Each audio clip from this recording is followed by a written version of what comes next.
메소포타미아는 두 강 사이의 땅을 뜻합니다.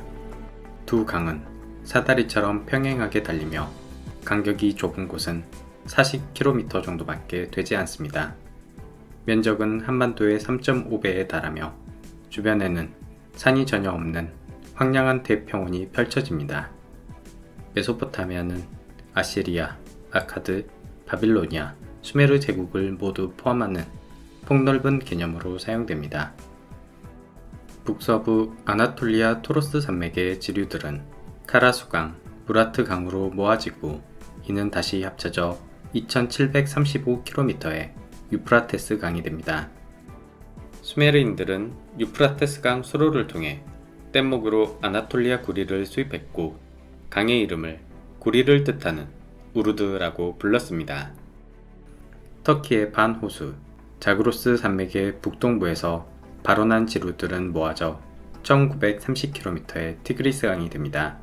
급류를 뜻하는 티그리스 강은 강폭이 좁고 물살이 거칠어 뗏목을 이용해 물류를 운반하기에는 적합하지 않았습니다. 기원전 6000년부터 기원전 3000년까지 3000년 동안 메소포타미아 선사시대의 발전의 중심지는 강 상류 지역에서 강 하류 지역으로 천천히 전파되어 가는 경향을 보입니다. 그렇다면 왜 강 하류 지역에서 가장 먼저 문화가 발전하지 않았을까라는 의문점이 발생합니다. 그 이유는 첫 번째, 야생밀과 보리의 원산지가 토로스, 자그로스 산맥의 구릉지대이기 때문에 농경의 전파 또한 고지대에서 저지대로 이동했습니다. 두 번째, 페르시아만 하구 근방은 늪지대 혹은 갈대숲으로 여름에 무척 덥고 습도가 높아 열대성 질병이 자주 창궐했고 산맥 구릉지만큼 쾌적한 환경이 아니었습니다. 세 번째, 봄이 되면 북쪽 산맥의 눈들이 녹으면서 메소포타미아에 홍수를 유발했는데 문제는 이집트와 달리 홍수가 매우 불규칙해 하류 지역에서 그 시기와 수량을 예측하는 게 어려웠습니다. 네 번째, 홍수 후 수주일이 지나면 땅이 딱딱하게 굳어버려 촉촉한 토양을 유지하기 위해선 관계시설이 필수적이었습니다. 즉, 강하류 지역에서 관계시설을 구축하는 기술력이 발전하기까지 수천 년의 시간이 필요했던 것입니다. 하지만 일단 관계시설이 만들어지자 하류의 기름진 토양 덕분에 대규모 농작물을 재배할 수 있게 되었고 인구가 급속도로 늘어났습니다. 또한 하류 지역은 나름 장점도 있었는데 대추 야자와 같은 열대성 과일이 풍부하고 주변에 널린 진흙과 갈대를 이용해 말린 진흙 벽돌로 집을 짓거나 대규모 건축물까지 손쉽게 만들 수 있었습니다. 고대 메소포타미아는 목재와 광물 자원이 부족하여 오히려 타 지역과 교역이 일찍부터 활발하게 이루어졌고 발달된 문물을 쉽게 받아들여 빠르게 혁신해 나갈 수 있었습니다. 지도를 넓게 보았을 때 메소포타미아는 아프리카, 유럽, 아시아 문화가 교차하는 지점이며 광활한 평야로 뻥 뚫려 있습니다. 다양한 인종과 민족들이 끊임없이 교류하고 싸우고 융합하면서 복잡한 역사가 전개되었습니다. 때문에 메소포타미아인들은 이집트보다 더 잔인하고 투쟁적이며 비관적 현세적 성향을 보입니다. 수메르 문명이 시작되기 전 기원전 6000년부터 3000년까지 메소포타미아 선사 문화는 각 지역에 따라 다양하고 시기가 명확하게 구분되지 않아 두리뭉실하게 대략적 흐름으로 파악할 수밖에 없습니다. 막스 본 오펜하임은 독일의 유택의 은행가의 아들로 1890년 도이치뱅크의 베를린 바그다드 철도 건설 사전 답사에 참여했다가 우연히 할라프 언덕에서 기원전 11세기 고대의 도시국가 구자나를 발견하게 됩니다. 그는 은행장 아버지의 투자로 1920년대 정식으로 이 지역을 발굴했으며 카파라 왕이 건설한 웅장한 궁전의 일부가 모습을 드러냈습니다. 다수의 독특한 대형 현무암 조각산들이 발견되었으며 현재 유물들은 베를린 페르가몬 박물관에 전시 중입니다. 더 깊게 지층을 파내려가자 기원전 6000년에서 4000년까지 초기 메소포타미아 선사 유물들이 발견되었고 한라프 문화로 명명하였습니다. 이곳은 퀘베클리 테페와 겨우 70km 떨어져 있으며 강우량이 풍부해 관괴수로 없이도 농업 경작이 가능했고 최초의 재배밀 엠머밀, 보리, 아마를 재배했습니다. 가축 사육이 일반화되었고 주거지는 단단한 돌 기단 위에 진흙벽돌을 쌓아 올려 둥근 돔 형태로 만들어져 톨로스라고 부릅니다. 열쇠 모양의 곡물 저장 창고로 잉여 농산물이 비축되기 시작했음을 의미합니다. 한라프 문화의 중요 특징은 원시 토기에서 벗어나 아름답게 채색된 토기가 출현한 것입니다. 다양한 기하학적 패턴 혹은 동물 형상을 짙은 젓갈색으로 채색하였으며 지배 계급의 명품 사치품이었을 것이라 생각됩니다. 토기를 굽는 가마가 발명되었고 전문 도공 기술자가 생겨났습니다. 후기 한라프 문화의 뛰어난 테크닉을 잘 보여주는 테라코타 작품입니다. 앉아있는 여성 테라코타가 여럿 발견되는데 오신 숭배와 관련 있어 보입니다. 불에 구운 다양한 모양의 작은 점토 장식물 토큰이 다량 발견되었는데 숫자와 물건을 나타내는 기호이자 소유권 주장을 위해 도장 스탬프로 사용한 것으로 보입니다. 학자들은 이를 수메르 쇠기 서령 문자의 기원으로 보고 있습니다. 한라프 문화는 주변 지역으로 퍼져나갔고 야림테페, 테페가와라, 샤가바자르, 아르파치아 모두 후기 한라프 문화로 묶입니다.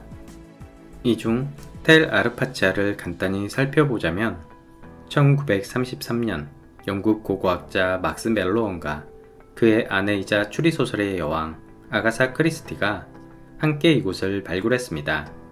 유적의 중심부는 길쭉한 입구와 온용돔의 열쇠 형태의 건물 톨로스가 특징입니다.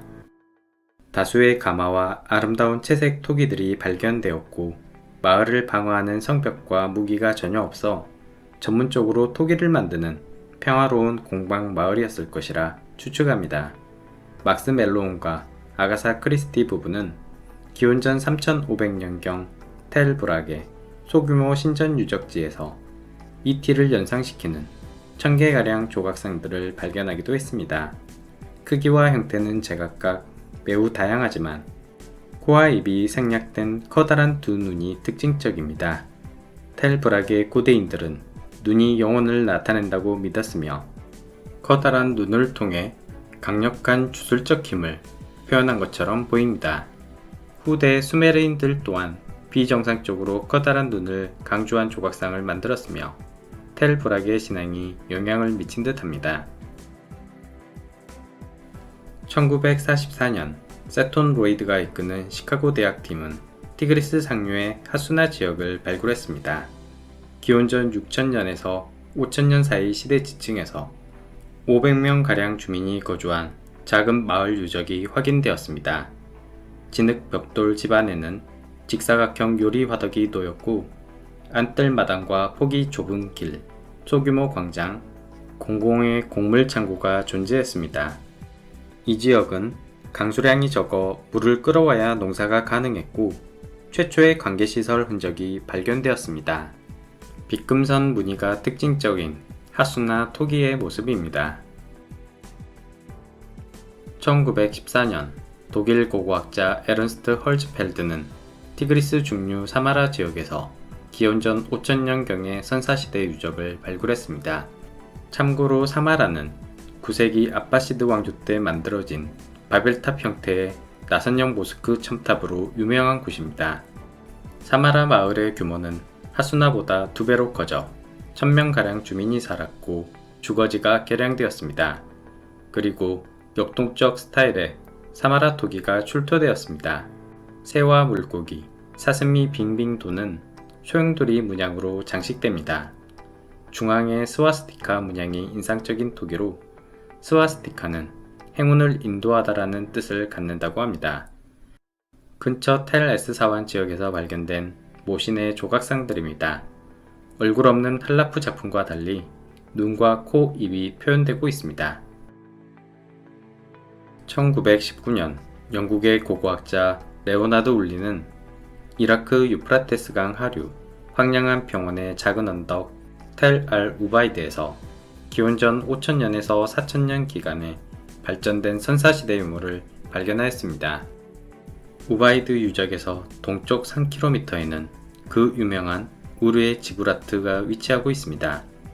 이집트 대표 고고학자가 페트리라면 메소포타미아 최고의 고고학자는 울리입니다. 둘 모두 공로를 인정받아 기사자기를 수여받았고 경으로 불리고 있습니다. 우바이드에서는 세련된 벽돌집들과 제단이 있는 신전이 만들어졌으며 신전의 규모는 점차 커졌습니다. 기원전 3800년경 우바이드 만렵에는 지구라트 원형이라 할 만한 흙벽돌로 지어진 3층탑 신전으로 발전합니다. 신전의 존재는 농촌마을 시족사회에서 도시화된 지역사회로 발전하고 있음을 의미합니다. 또한 무덤의 규모와 부장품에서 큰 차이가 나타나기 시작하는데 사회 계층화가 진행되었음을 알려줍니다.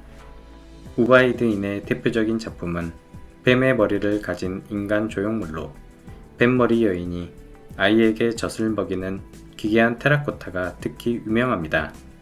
외계인을 연상시키는 독특한 조형물의 의미는 뱀 숭배 신앙과 관련이 있어 보이며 음모론의 단골 소재인 렙틸리언의 시조라고 할 수 있겠습니다. 우바이드 시대 민족은 밝혀진 바가 없어 우바이드 사람들로 명칭합니다. 나중에 수메르인이 세운 도시 에리두, 우르, 라가시, 니프루, 키시 이름은 원래 우바이드인의 마을 이름에서 유래했다고 합니다. 우바이드와 우르의 지구라트 주변은 현재 모두 사막화되었지만 고대 이곳은 푸른 녹지였을 것입니다. 남명우 교수님에 따르면 메소포타미아의 몰락은 토지의 염분화 때문이라고 지적합니다.